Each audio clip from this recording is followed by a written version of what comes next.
بەڕێزان ئەو جارە باسی ئەریزۆنە دەکەین. ویلایەتی ئەریزۆنە کەوتیتە باشووری ڕۆژ ئاوای ئەمریکا. ئێستا خەریتەیدا دەنێم تا وازحتر بیتن. ویلایەتی ئەریزۆنە تەبعاً زیرانە لەگەڵ 5 ویلایەتی تر لە لای باڵێن بڕۆ خۆر ئاوایەکەی کالیفۆرنیایە، لەسەرەوە نێڤادایە، لەسەرەوە دووبارە باڵێن ئایداهۆی ئاوفۆن نێڤادا یوتایە، کۆلۆرادۆ لەگەڵ نیو مەکسیکۆ. هەموو ویلایەتە زۆر گەرمە، بۆ معروفەکەوە زۆر گەرمە، هاوینەکەی مەبەستمە، خەڵک بە زستانەکە دێ سەردانی دەکا. ژمارەی دانیشتوانی 7 ملیۆن کەسە، تاکە پایتەختە لە هەموو ئەمریکا کەوا زۆرترین ژمارەی دانیشتوانی هەیە، کەویش 1.5 ملیۆن. باسمان کرد پایتەختی ویلایەتەکان زۆر دەگمەنە گەورە بیتن، دایمەن شارە گەورەکان پایتەخت نینە. مەسەلەن وەکو باسمان کرد لۆس ئەنجلس، ساندیاگۆوانە معروفن کەچی پایتەختی کالیفۆرنیا نینە. شیکاغۆ گەورەترین شارە لە ئیلۆنۆی کەچی پایتەختی نییە. نیویۆرک سیتی گەورەترین شارە لە ناو نیویۆرک، ویلایەتی نیویۆرک، کەچی پایتەخت نییە.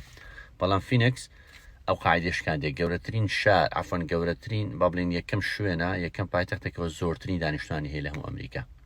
ژمارەی کوردیشی لێیە، هەندێک برادرم هەیە لە من دەرێ تەبعی ویلایەتەکە خەڵکی کوردی خۆشمان لێ لاجە ئیشی لێیە، بەڵام یەک لە ویلایەتە مەرغوبەکان نێکەوە خەڵک حەزی پێ بچیدن، ئەویش لەبەرەوە گەرمیە بەڕاستی.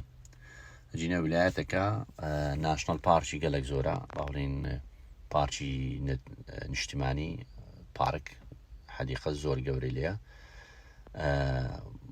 شارەکە ئانی ویلایەتەکە خەڵک حەزی پێەتی. لە ڕووی سیاسیشەوە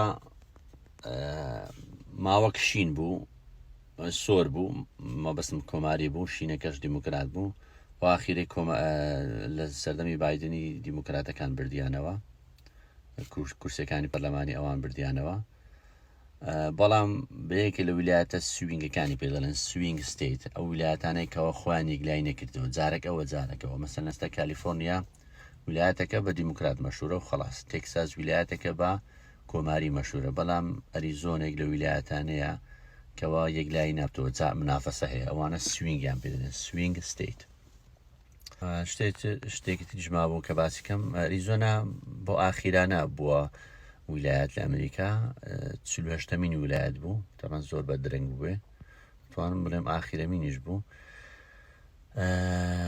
لە ساڵی لە 14/2 لە ڕۆژی ڤەڵەنتاین 1912 بوویتە ویلایەتێک لە ویلایەتەکانی ئەمریکا. ئەوەش بە کورتی و بە پوختی باسی ویلایەتی ئەریزۆنا. هەر شاد بن.